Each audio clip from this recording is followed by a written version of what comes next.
Never, not once, did it say he has WMD.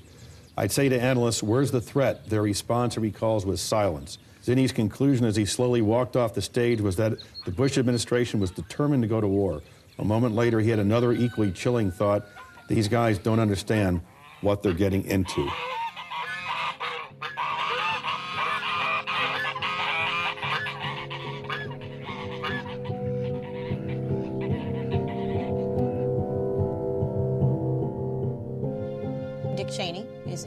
Parmi eux, Dick Cheney. Richard Pearl, un homme qu'on ne présente plus. Il était à la tête du Defense Policy Board, un groupe de réflexion stratégique au sommet du Pentagone. On a bien sûr Rumsfeld à la Défense, avec son numéro 2, Paul Wolfowitz. Il y a aussi son numéro 3, Doug Feist, quelqu'un qu'on connaît moins. Un obsessionnel du Proche-Orient, pro-Israël à l'extrême, d'une agressivité très caractéristique des positions néoconservatrices.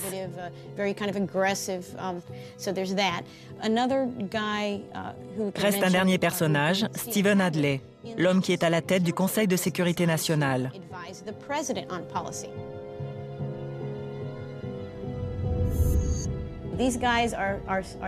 Ce sont les mêmes hommes qui proclamaient jadis « Nous avons gagné la guerre froide, maintenant nous dirigeons le monde ».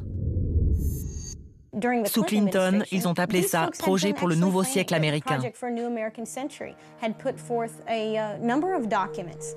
Leurs écrits sont tout à fait éclairants, et notamment cette phrase « Pour que le peuple américain nous suive, il nous faut un nouveau Pearl Harbor ».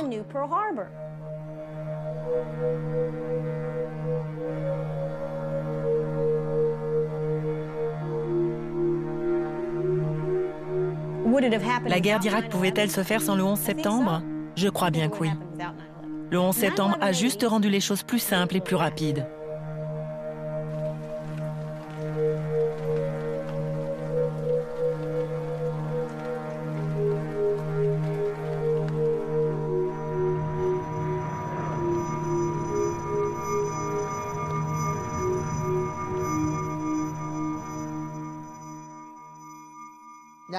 Maintenant, les démocrates au Congrès. On aurait pu penser qu'ils s'opposeraient à la guerre. Mais ils ne peuvent pas. Pourquoi? Parce qu'une fois de plus, Cheney a été plus malin. En s'appuyant sur des gens comme Paul Wolfowitz, il a réussi à convaincre l'opinion de deux choses. L'Amérique a été attaquée et notre allié Israël est en danger. Cette guerre protégera Israël, car nous empêcherons Saddam Hussein de lancer ses missiles sur Israël. Bref, les démocrates sont dans la nasse. Ils ne peuvent s'opposer à la guerre sous peine de passer pour des faiblards et que le lobby pro-Israël leur dise « On avait besoin de votre vote et vous avez failli ».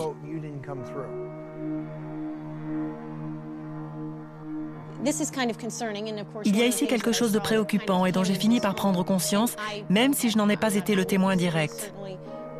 J'ai cru comprendre qu'une unité du genre du Bureau des plans spéciaux, une officine de propagande, a également été mise en place en Israël.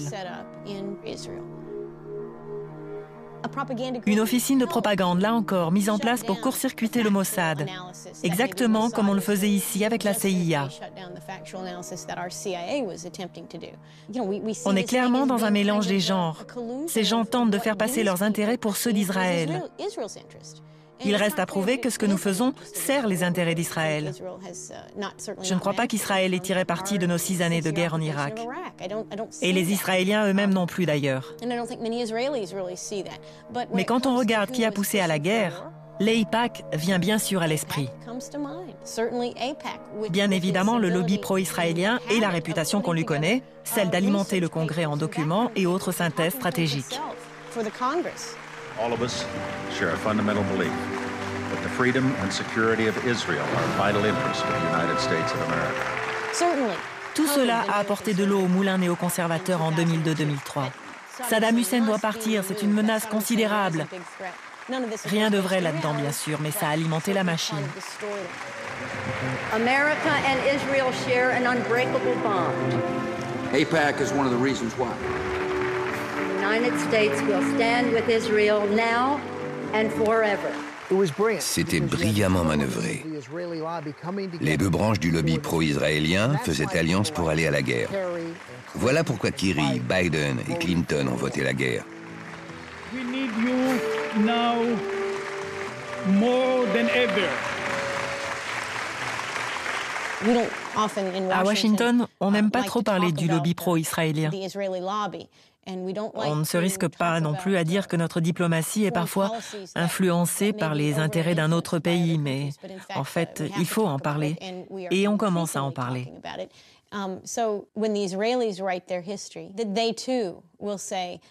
Des idéologues ont mené tout le monde en bateau, grâce aux mensonges, à la manipulation, aux fuites vers la presse. Juste ou pas, on peut toujours discuter, mais c'est la conclusion à laquelle vont arriver les Américains. Et cela sera mauvais pour Israël. Et le plus fou, c'est que les congressistes n'ont même pas lu les rapports du renseignement. Ces rapports étaient à leur disposition, et s'ils les avaient lus, ils auraient compris que tout cela n'était que du vent. Il n'y avait pas d'armes de destruction massive, et on le savait très bien.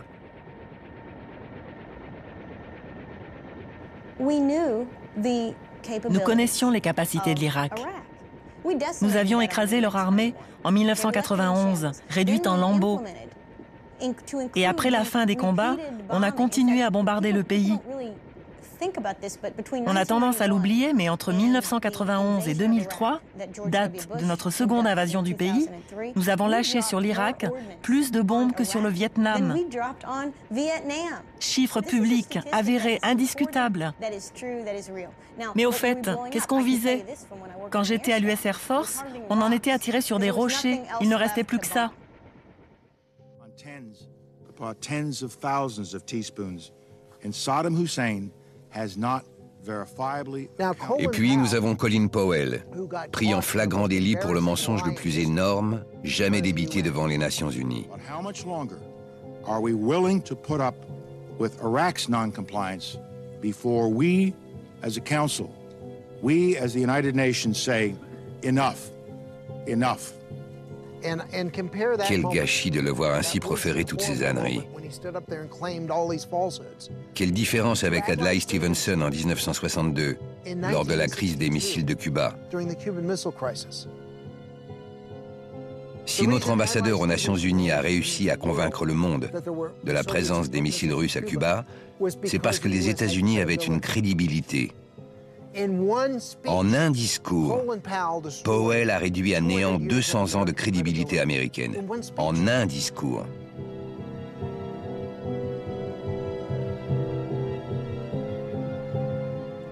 Seule une poignée de sénateurs conduits par un vieil homme malade mais infatigable, Robert Byrd, se sont levés pour dire « Ne faites pas ça, c'est une folie ». This administration has turned the patient art of diplomacy on its head, turned the patient art of diplomacy into threats, labeling and name-calling of the sort that reflects quite poorly on the intelligence and sensitivity of our leaders and which will have consequences for years to come. Calling heads of states pygmies